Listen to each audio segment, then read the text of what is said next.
Ny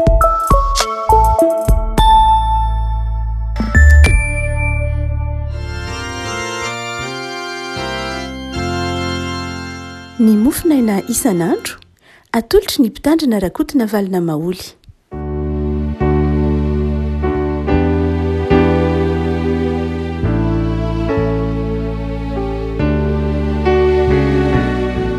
Ampifaliana no iarabanantsika ry havako tratra ity zoma fa iraika amby roapolo ny volana novambra ity ny mofinaina izay voalahatra ao antsika dia ny filazan-tsaramisina araka ny marika toko fahatelo amby telopolo, marika toko fahatelo amby folo, andininy fahatelo amby telopolo ka hatramin'ny andininy fafito amby telopolo, marika toko fahatelo amby folo, andininy fahatelo amby telopolo ka hatramin'ny fafito amby telopolo, vakitsika amin'ny anaran'i Jesosy. Mitandrema, miambena ka mivavaha, fa tsy fantatrareo izay hiavian'ny fotoana. Izany dia tahaka ny olona mandeha ivahiny izay nandao ny tranony ka nanome fahefana ny mpanompony ka samy notolorany rarahany avy ary ny mpiandry varavarana dia nasainy ambina tsara koa miambena ianareo fa tsy fantatrareo izay andro hiavian'ny tompontrano, na ho hariva, na ho mamatonalina, na ho maheno koa, na ho maraina. Fa andrao avy tampoka izy ka mahita anareo matory ary izay lazaiko aminareo dia lazaiko amin'ny olona rehetra koa miambena. Ray masonao, manao masinana amin'ny fahamarinana ny teninao no fahamarinana. Amen. Ity volana novambra madivadiva ifarana ity moa dia ny hoe mahandrasa ho avy ny tompo. Izay ny lohahevitry ny perikiopa sy ny mofinaina, mahandrasa ho avy ny tompo. Ho avy ny tompo ary ho avy amboninahitra ho ny filazan'ny filazantsara azy, ho avy amboninahitra hitsara ny velona sy ny maty, ho avy amboninahitra aka izay rehetra nino azy, ho avy amboninahitra hiteny amin'izay rehetra nanompo azy hoe ny mpanompo tsara sady mahatoky midira amin'ny fifalian'ny tomponao. Mara-piavana izay fiavian'ny tompo izay nefany dia misy toe-javatra iomanana, ambaran'ny Zohatra Masina mandrakariva hoe miomana ianareo satria ny fiavian'ny tompo dia tsisy mahafantatra. Ny fiavian'ny tompo dia tampoka tahaka ny fiavin'ny mpangalatra. Ny fiavian'ny tompo dia Andriamanitra ihany mahalala azy. Ary dia ao anatin'izany fiavian'ny tompo izany no itao mansoatra masina antsika hiomana, fiomanana ny amin'ny fiavian'ny tompo. Raha toa ka manazava marika eto ny amin'ny hoe ho avy Jesosy dia misy toe-tsaina tiany marika ho takatritsika hoe Jesosy tsy maintsy hiverina raha izay. Ny fahatogavan'i Jesosy tsy ho an'ny mpino dia tsy tampoka fa efa niomanana faharoa izay. Ary ny fahatogavan'ny tompo ho an'ny mpino dia izao fandraisana ilay valim-potia izay efa niaretana tetỳ amin'ity izao tontolo izao ity. Koa amin'ity andininy fahatelo amby telopolo ity dia miandry ny fiavian'ny tompo isika. Manahoana moa izany hoe olona miandry ny fiavian'ny tompo? Manahoana izany hoe fiangonana miandry ny fiavian'ny tompo izany? Mba ahatonga ny fotoana tsy ho tampoka izy mba hoe tsy fantatrareo izay hiavian'ny fotoana. Ary satria tsy fantatsika ny hiavian'ny fotoana dia mila misy toe-tsaina ilain'ny tompo hananantsika. Dia ny andininy fahatelo amby telopolo, ireto baiko entitra, ireto mitandrema, miambena, mivavaha. Ireo zavatra telo ireo no tian'ny tompo ho fiainantsika eo am-piandrasana ny fiaviany mba tsy ho tampoka amintsika ny fiafaran'izao tontolo izao sy ny fiavian'ny fahafatesana na ny fiavian'i Jesosy. Voalohany indrindra dia mitandrema. Ilay voambolana hoe mitandrema blepo nampiasain'ny marika eto. Ny hoe blepo dia mijery tsara, mijery amin'ny alalan'ny maso, mijery mba ahay hanavaka, mijery mba hamantatra, mijery mba ahatakatra ny dikan'ilay zavatra, ahafantatra ny dikan'ilay zavatra. Izany hoe eto izany ny teny hoe miambina dia izao misokatra tsara ny maso. Inona dikan'izany amin'ny lafiny ara-panahy? Ny olona miambina dia izao olona misokatra tsara ny masony, ny fiainam-panahiny, ahaizany manavaka tsara. Miambina dia mahay manavaka hoe ty mety, ty tsy mety, ty ratsy, ty tsara, ty tokony atao, ty tsy tokony atao. Lay hoe miambina blepo eto dia toe-panahy tian'ny tompo ananantsika hoe za miandry ny fiavian'ny tompo izany dia izao olona mahiratra tsara ny maso, mandinika ny manodidina azy matsiaro ny tenin'ny Petera Paoly manao hoe fantaro ny zavatra rehetra azony mafy zay tsara. Ny olona miandry ny fiavian'ny tompo de olona mamantatra ny manodidina azy, mandinika tsara amin'ny maso, mandinika ny fivoaran'ny fiarahamonina, mandinika ny fivoaran'ny lafin-javatra maro samihafa eto amin'izao tontolo izao, fivoaran'ny fitantanana, mandinika ny fivoaran'ny fiarahamonina, ny toe-karena, zay no antsoina hoe blepo.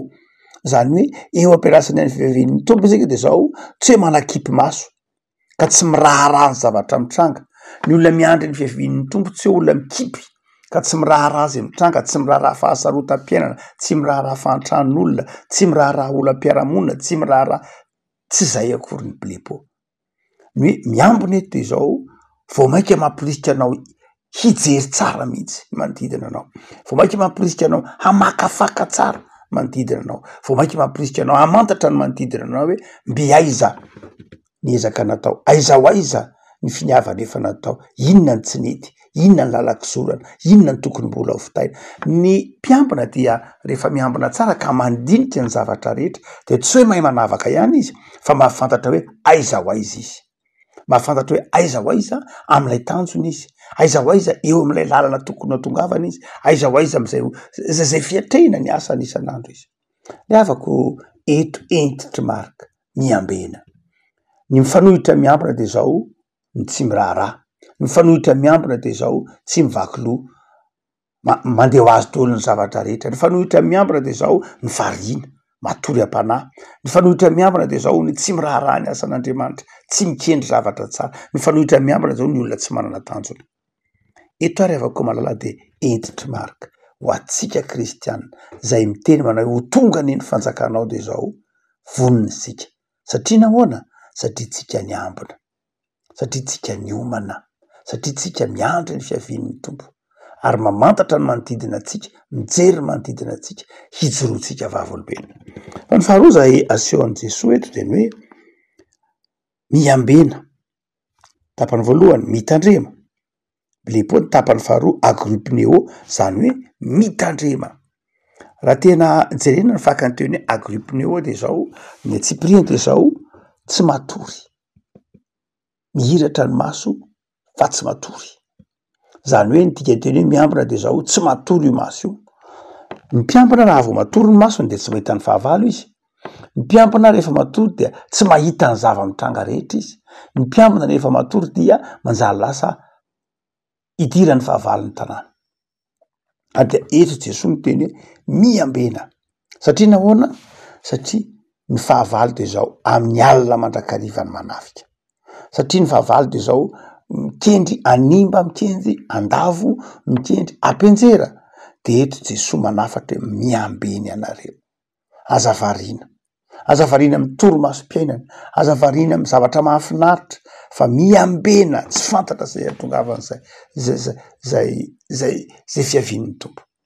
Betsaka ny zavatra mety ho mampatory atsika havako malala, ka mahatonga atsika tsy mahatanteraka n'ity agripneo ty, betsaka ny mampatory atsika. Ny lafiny zavatra ataony zao tontolo zao eto amitsika de zao mampahavariana atsika. Ny dikany teny hoe matory de zao tsy velona fa tsy matsiaro sena, velona fa tsy manao na inona, velona fa miandro fotsiny. Ny mpanompon'Andriamanitra havako malala zay miambina de tsy hoe olona tsy manao n'inona, fa olona mahafantatra tsara ny zavatra mitranga ka vonona hiatrika an'izany. Hoy Jesosy aminao, miandry ny fiavian'ny tompo ianao de zao miambena ianao, mivonona, aza matory, aza variana, aza sondrina amin'ny asarotry ny fiainana na ny mpamahora amin'ny fiainana, aza variana amin'ny lafin-jahatra maro samihafa zay mampanadino anao fa tsy maintsy ho avy Jesosy ary tampoka ny fiaviana.